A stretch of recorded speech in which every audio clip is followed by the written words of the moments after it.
The cognitive load of cooking multiple components for a meal becomes genuinely overwhelming when you're already stressed about money and working long hours.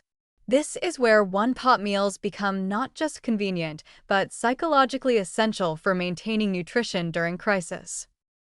The nutritional completeness achievable in one-pot cooking is often underestimated. You can absolutely get complete protein, complex carbohydrates, fiber, healthy fats, vitamins, and minerals in a single vessel if you understand basic nutrition composition. A pot of chili contains beans for protein and fiber, tomatoes for vitamin C and lycopene, peppers for additional vitamins, onions for prebiotic fiber, and spices for antioxidants. Add a dollop of sour cream or avocado for healthy fats, and you've got a nutritionally complete meal. The cost breakdown per serving becomes extremely favorable with one-pot meals because you're buying whole ingredients in forms that tend to be cheap and using them efficiently.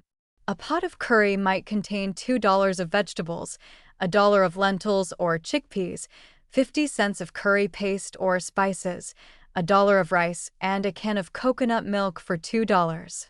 That's $6.50 for a pot that provides 6 to 8 servings, or about a dollar per serving. Add chicken if you want for another $2, and you're still under $1.50 per serving. Let me give you specific examples demonstrating complete nutrition.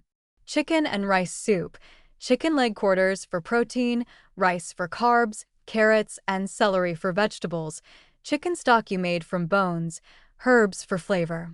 Complete meal, maybe $2 per serving. Bean and vegetable stew, dried beans, canned tomatoes, whatever vegetables are cheap, vegetable broth, seasonings. Under $2 per serving. Pasta e fagioli, pasta, beans, tomatoes, garlic, parmesan.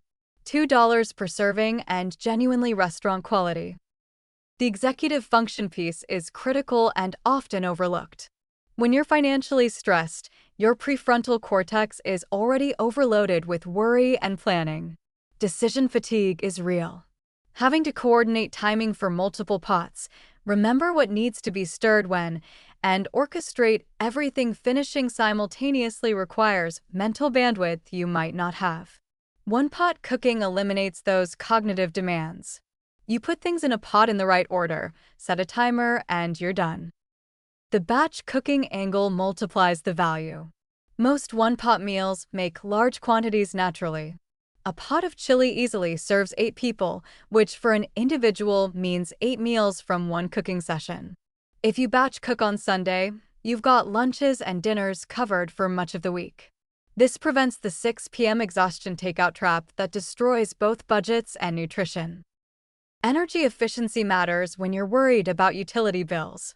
One burner for an hour uses dramatically less energy than oven plus stovetop plus multiple burners. Slow cookers are even more efficient, using about the same electricity as a light bulb to cook all day. Pressure cookers are fastest and most efficient, reducing cooking time by 2/3. The equipment requirements are minimal. A large pot or Dutch oven is the basic tool. A slow cooker costs about $25 and makes incredibly easy meals. Dump ingredients in the morning, come home to dinner. A rice cooker with a steamer basket can make complete meals, rice on bottom, protein and vegetables steaming on top. An Instant Pot combines pressure cooking, slow cooking, and rice cooking in one device for about $80.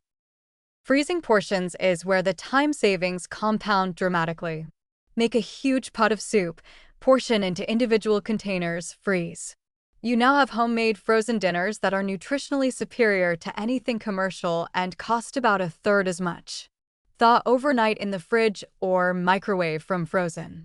This creates food security, knowing you have meals ready regardless of how tired or stressed you are. The variety is far broader than most people assume. Chili and stew are obvious, but think about jambalaya, paella, fried rice, risotto, pasta dishes, curry, dal, ramen with additions, bibimbap bowls, burrito bowls, grain bowls, casseroles baked in one dish, sheet pan meals technically using one pan. The principle is combining protein, starch, vegetables, and flavor in one cooking vessel. Some critical techniques for one-pot success: build flavor through layering. Sauté aromatics first, add spices to bloom, then add liquids. This creates depth. Use umami-rich ingredients like tomato paste, soy sauce, fish sauce, Parmesan rinds to add savory complexity. Don't undercook vegetables. They should be tender and integrated into the dish. Season throughout cooking, not just at the end. The macronutrient balance requires attention. Many one-pot meals lean carb-heavy. Make sure you're including adequate protein and fat. Adding beans to grain dishes increases protein. A drizzle of olive oil or some nuts adds healthy fats. A serving should ideally contain at least 20 grams of protein, 5 to 10 grams of fiber, and balanced fats and carbs. What concerns me is people thinking one-pot meals must be bland or repetitive. With different spice profiles, you can make variations that taste completely different. A pot of beans with cumin, chili powder, and tomato is Mexican. The same beans with curry powder and coconut milk is Indian. With oregano, basil, and Parmesan, it's Italian. You're using cheap staples, but creating genuine variety. The psychological comfort of one-pot meals shouldn't be dismissed. There's something nurturing about a pot of soup or stew. These are foods humans have made for thousands of years, and they trigger deep satisfaction. When everything else feels chaotic, the simple act of making and eating hearty, nourishing food provides stability.